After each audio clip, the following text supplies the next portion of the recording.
दोस्तों नमस्कार। मैं धीरेन्द्र कुमार सिंह वेस्टेज बिजनेस में मेरा लेवल ब्रांच डायरेक्टर का है और बाय प्रोफेशन मैं एक मैकेनिकल इंजीनियर हूं और बाय चॉइस मैं वेस्टेज बिजनेस को बिल्ड कर रहा हूं। दोस्तों आज मैं सिस्टम के 7 स्टेप दोस्तों सिस्टम के 7 स्टेप आपको फॉलो करने पड़ेंगे। अगर आपने अभी ज्वाइन किया है तो आपको ये 7 स्टेप फॉलो करने पड़ेंगे। अगर आप पहले से ज्वाइन किए हैं तो भी आपको ये 7 स्टेप काम में आएंगे। दोस्तों कोई भी लीडर इसमें कामयाब होता है ये सिस्टम को फॉलो करके, न कि अपनी काबिलियत से। तो यहाँ पे आपका दिमाग बिल्कुल नहीं लगाना है, आपको अपना दिमाग बिल्कुल नहीं लगाना है, आपको ज़्यादा सोचना नहीं है, सिस्टम को फॉलो करना है और ये 7 स्टेप में आपको काम करना है। पहला स्टेप, यूज द प्रोडक्ट, उत्पादों का उपयोग। दोस्तों इसमें अपने प्रोडक्ट को इस्तेमाल करना है और जो भी प्रोडक्ट आप घर में इस्तेमाल करते हैं वो सभी प्रोडक्ट वेस्टेज के होने चाहिए और इनको पसंद करना है और इसको आप बाहर से नहीं खरीदेंगे। जैसे आप कोई दुकान करते हैं, आपका दुकान है और आप जाएं किसी और दुकान से सामान लेने के लिए, तो अब बताइए कि आपको कोई क्या कहेगा। दूसरा स्टेप है शेयर द प्रोडक्ट। इसमें आप लोगों को बताएंगे, अपने प्रोडक्टों के बारे में दिखाएंगे, समझाएंगे और उनको आप उसके बारे में लोगों को बताएंगे, प्रचार करेंगे उसका। लोग बताते हैं अपने जान पहचान के लोगों को कि भाई ये मैंने दुकान खोला है, आप मेरे यहाँ आना, आपको सस्ते में सामान मिल जाएगा और अच्छी क्वालिटी का भी मिल जाएगा। तो इस तरीके से करना पड़ता है। वेस्टेज बिजनेस यानी कि माई वेस्टेज बिजनेस, ये आपका बिजनेस है, अपलाइन का नहीं है। तो आपको ये समझना चाहिए कि मैं अपनी दुकान खुल गई है, हमारी वेस्टेज की दुकान, ये आपकी दुकान है, तो उसमें जितना सेल कराएंगे उसी के हिसाब से आपको प्रमोशन मिले और उसी के हिसाब से आपको कमीशन आना है।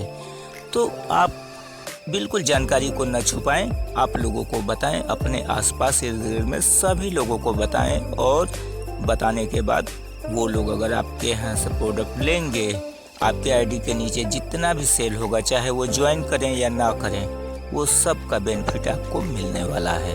तो आप जानकारी को बिल्कुल न छुपाएं और सभी लोगों को बताएं। अब तीसरा स्टेप है मेक ए लिस्ट। आपको एक लिस्ट बनाना होगा। इसमें आप अपने जानने वालों की लिस्ट बनाएंगे और जितने लोगों को जानते हैं सबको इसमें लिखेंगे।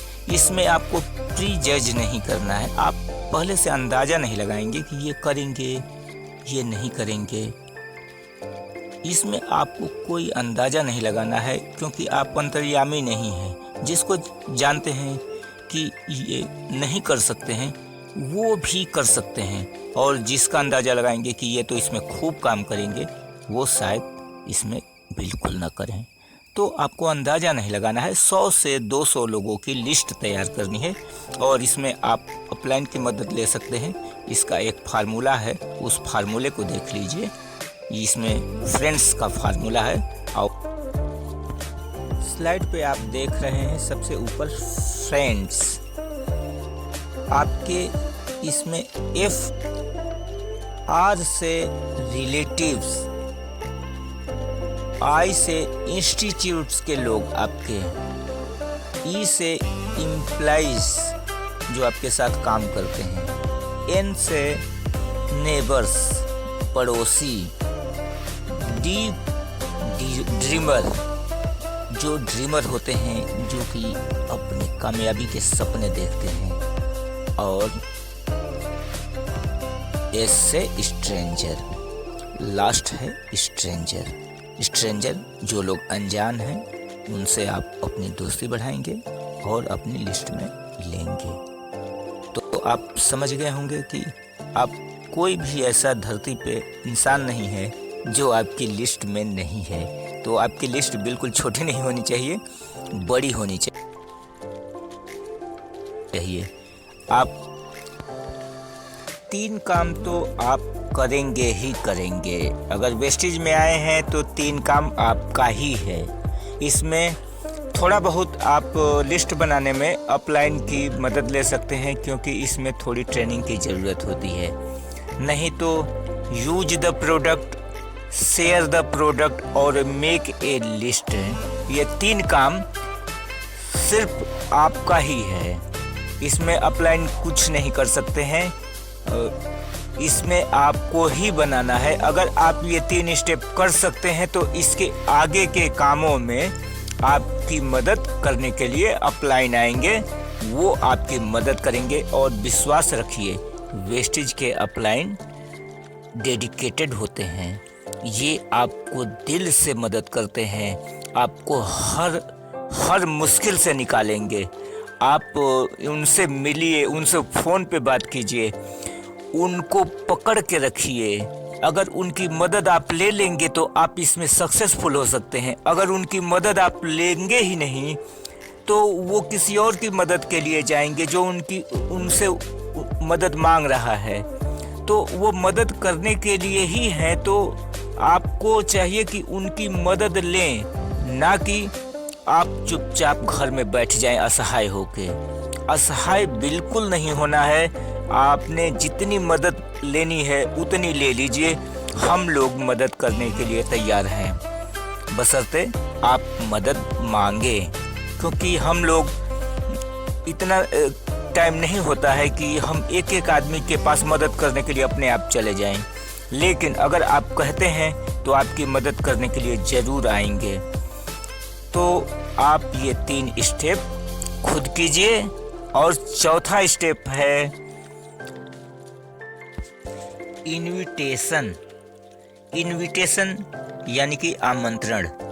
आप लोगों को इसमें इनवाइट करते हैं। इनवाइट करने का तरीका सीखना पड़ता है, ये कला है। तो आपको इनवाइट करने का तरीका अपलाइन से सीखना पड़ेगा। कैसे हम लोगों को इनवाइट करें, कैसे लोगों को हम मीटिंग में बुलाएं, कैसे लोगों को हम होम मीटिंग में बुलाएं। तो आपको ये सीखना है। और इसके लिए आप मैं ट्रेनिंग बनाऊंगा जिसमें कि इनविटेशन के तरीके सिखाए जाएंगे। अभी फ़िलहाल इसमें मैं नहीं बता सकता क्योंकि वीडियो बहुत लंबी हो जाएगी। तो ये चौथा स्टेप इनविटेशन का है। इसमें आप मीटिंग में बुलाएंगे, अपने घर में बुला सकते हैं। अगर कोई घर में मीटिंग करने जा रहे हैं, आप होम मीटिंग में 2, 4, 5 लोगों को बुला सकते हैं अपने घर में। और 1 to 1 की मीटिंग करनी है तो उसके लिए आप प्रॉस्पेक्ट के भी घर में जा सकते हैं। मतलब अनजान व्यक्ति जिसको आपने इस बिज़नेस में लाना है उसको हम प्रॉस्पेक्ट बोलते हैं। तो उसके घर में भी जाके 1 to 1 की अपने अपलाइन के साथ में आप मीटिंग कर सकते हैं। और घर में आप होम मीटिंग कर सकते हैं अपलाइन को बुला करके। और आप 10 लोगों को बुला लीजिए, 5 लोगों को बुला लीजिए, उनके साथ बैठ के आप मीटिंग कर सकते हैं।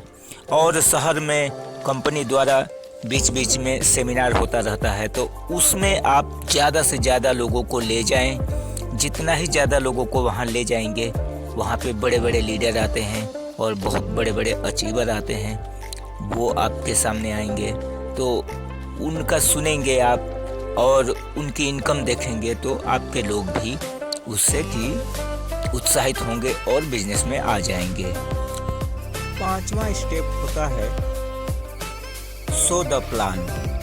आप जब इनवाइट करते हैं तो प्लान वहाँ पे शो होता है। तो प्लान शो करने के लिए आपको एक चीज़ का ध्यान रखना होगा कि जो आपको लंबे समय से जानते हैं उनको आप प्लान ना शो करें। आप अपलाइन की मदद लें, अपलाइन को बुलाएं और उनके साथ में बैठ के प्लान शो करें। और जो लोगों को आप ज़्यादा दिनों से नहीं जानते हैं, अनजान लोगों को आप भी प्लान शो करते हैं। लेकिन एक चीज़ का और ध्यान देना है कि जो ज़्यादा ही प्रभावशाली लोग होते हैं उनको आप अकेले प्लान शो न करें, नहीं तो वो आपके हाथ से निकल जाएंगे और फिर बाद में आपको प्रॉब्लम हो जाएगी। उनको टीम में लाने में। तो प्रभावशाली व्यक्तियों को आप अपलाइन की मदद से ही प्लान शो करें। छठा स्टेप है टीम वर्क। टीम वर्क में आपको अपने डाउनलाइन को बुलाना है, अपने अपलाइन को बुलाना है और सब लोगों को लेकर के एक साथ मीटिंग करनी है। बिजनेस के बारे में मीटिंग करना है, कैसे काम को आगे बढ़ाना है, अपना टारगेट सेट करना है, गोल बनाना है और जो है गोल को अचीव करने के लिए एक रास्ता की तलाश करनी है कि किस तरीके से इस गोल को अचीव करना है। तो ये सब काम अपलाइन की मदद से आपको करना होगा। आप अपने डाउनलाइन को बुलाएंगे, उनके गोल सेट कराएंगे, आप अपने गोल सेट करेंगे और अपलाइन से उसके बारे में सलाह ले सकते हैं। तो ये होता है टीम वर्क। ये करना बहुत ज़रूरी होता है क्योंकि इसी से क्या होता है कि लोग एक दूसरे से कनेक्ट और एक दूसरे को जान जाते हैं। सातवां स्टेप होता है फॉलो अप। फॉलो अप यानी कि जैसे ही हम प्लान किसी को शो करते हैं तो उसके 48 घंटे के अंदर उसका फॉलो अप करते हैं, उसके घर जाते हैं या उससे टेलीफोन पे बात करते हैं, उसका डिसीजन लेते हैं कि क्या हुआ है, जो हमने प्लान शो किया उसके बारे में आपने क्या सोचा है। तो ये हमें 48 घंटे के अंदर करना है। अगर उससे लेट कर देंगे तो प्लान का असर ख़त्म हो जाता है और वो फिर से दोबारा प्लान करने की ज़रूरत पड़ जाती है। तो ये है फॉलो अप। ये भी बहुत ज़रूरी होता है। अगर आप समय से फॉलो अप नहीं करेंगे और आपको फॉलो अप में आपके अपलाइन की भी मदद लेने की ज़रूरत होती है। अगर लगता है कि बृहस्पति थोड़ा मुश्किल से ज्वाइन होगा टीम में तो आप अपलाइन की ज़रूर मदद लीजिए। अपलाइन आपकी मदद करेंगे और आप कॉन्फ्रेंस में भी उनसे बात करवा सकते हैं। तो दोस्तों ये रहे वेस्टेज बिजनेस सिस्टम के 7 स्टेप। तो इन 7 स्टेप का आप फॉलो कीजिए और सिस्टम से चलिए, 100% सफलता मिले। अगर आपको वीडियो पसंद आया तो सब्सक्राइब कर दीजिए और बेल आइकन को दबा दीजिए जिससे कि आपको आगे से कोई भी नई वीडियो बनती है तो उसका नोटिफिकेशन आपके पास आ जाएगा। अब मैं यहीं